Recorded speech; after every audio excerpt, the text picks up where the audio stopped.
ମୁଁ ହେଉଛି ଏଇ ମାଟିର ଝିଅ। ଅନ୍ୟମାନେ ଜଣେ ସୁନ୍ଦରଗଡ଼ର ଏବଂ ଅନ୍ୟ ଜଣେ ସମ୍ବଲପୁରର।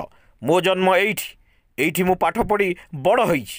ଏଇ ମାଟିର ଲୋକମାନେ ଛଅ ଥର ମୋ ବାପାଙ୍କୁ ବିଧାୟକ ଭାବରେ କରିଛନ୍ତି ନିର୍ବାଚିତ।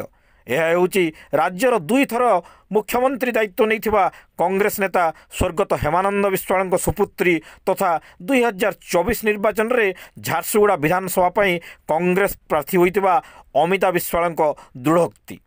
ପ୍ରାର୍ଥୀ ଘୋଷଣା ପରେ ତାଙ୍କର ପ୍ରଥମ ସାଂଗଠନିକ ବୈଠକ ଅବସରରେ ଆମ ଚ୍ୟାନେଲକୁ ଏକ ସଂକ୍ଷିପ୍ତ ସାକ୍ଷାତକାରରେ ଅମିତା ଖୁବ୍ ଦୃଢ଼ ଭାବରେ ଏବଂ ନିଶ୍ଚିନ୍ତ ଢଙ୍ଗରେ ନିଜ କଥାକୁ ରଖିଥିଲେ। କଂଗ୍ରେସର 5 ନ୍ୟାୟ ଓ 25 ଗ୍ୟାରେଣ୍ଟିକୁ ନେଇ ଘରକୁ ଘର ଆମେ ଯିବୁ ବୋଲି କହିବା ସହ ଝାରସୁଗୁଡ଼ାର ଶିକ୍ଷା, ସ୍ୱାସ୍ଥ୍ୟ, ନିଯୁକ୍ତିକୁ ନେଇ ଶାସକ ଦଳର ଡିଣ୍ଡିମ ପିଟାକୁ ସେ ପ୍ରଶ୍ନ କରିଥିଲେ। ଆଗାମୀ ଦିନରେ ଜନତା ଏହାର ଜବାବ ଦେବେ ବୋଲି ସେ କହିଥିଲେ। କଂଗ୍ରେସ ଦଳ ଅମିତାଙ୍କୁ ପ୍ରାର୍ଥୀ କଲା ପରେ ଏବଂ ଅମିତାଙ୍କ ସାଂଗଠନିକ ସକ୍ରିୟତା ବୃଦ୍ଧି ଓ ରାଜନୈତିକ ଇଚ୍ଛାଶକ୍ତିର ଦୃଢ଼ତାକୁ ଦେଖି ଆଗାମୀ ନିର୍ବାଚନରେ ବିଜେଡ଼ି ଓ ବିଜେପିର ବାଟ ଏତେ ସହଜ ନୁହେଁ ଏବଂ 3ଟି ଯାକ ଦଳ ମଧ୍ୟରେ ତୀବ୍ର ପ୍ରତିଦ୍ୱନ୍ଦିତା ହୋଇପାରେ ବୋଲି କଳ୍ପନା କରାଯାଉଛି। ଦଳର ମିଟିଂ ଥିଲା ଆମର ଯେଉଁ ଝାରସୁଗୁଡ଼ା ବ୍ଲକର ସମସ୍ତ ପଞ୍ଚାୟତ ଯେଉଁ 12ଟି ପଞ୍ଚାୟତ ଅଛି ସେମାନେ ଏବଂ ଆମର 24 ୱାର୍ଡ଼ ଅଛି ସମସ୍ତେ ଆସିଥିଲେ।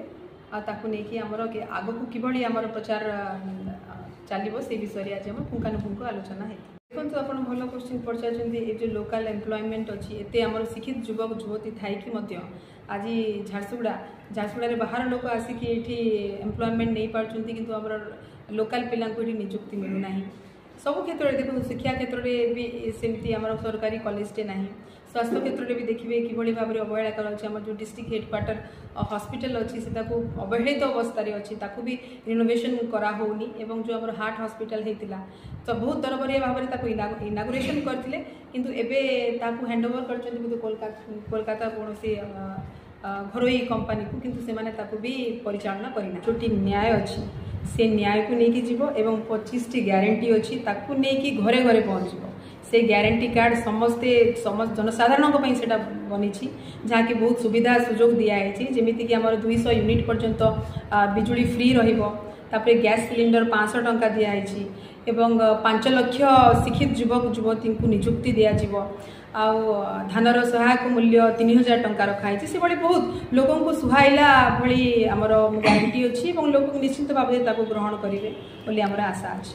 ନିଶ୍ଚିତ ସେଟା ତ ଦେଖିଥିବେ, ଜଣେ ସୁନ୍ଦରଗଡ଼ର ଏବଂ ଜଣେ ସମ୍ବଲପୁରର। ତ ମୁଁ ହେଉଛି ଏ ମାଟିର ଝିଅ, ଏ ମାଟିରେ ପଢ଼ିଛି, ଏଇଠି ମୋର ଜନ୍ମ ଏବଂ ଏଠିକି ମୋର ବାବା ବି ମଧ୍ୟ 6 ଥର ବିଧାୟକ ହେଇଥିଲେ। ଆଉ ଏହି ମାଟିରୁ ଯାଇ ସେ 2 ଥର ମୁଖ୍ୟମନ୍ତ୍ରୀ ହେଇଥିଲେ। ଆଉ ତାଙ୍କର ନୀତି ଆଦର୍ଶକୁ ପଥରେ ରଖି ମୁଁ ଆଗକୁ ଯିବି। ଆଉ ନିଶ୍ଚିତ ଭାବରେ ଲୋକଙ୍କ ଆଶୀର୍ବାଦ ମୋ ସାଙ୍ଗରେ ରହିବ। ଜନସାଧାରଣ ମୋତେ ଗ୍ରହଣ କରିବେ ଏବଂ ବିପୁଳ ମାତ୍ରାରେ ଭୋଟ ଦେବେ ବୋଲି ମୋର ଆଶା।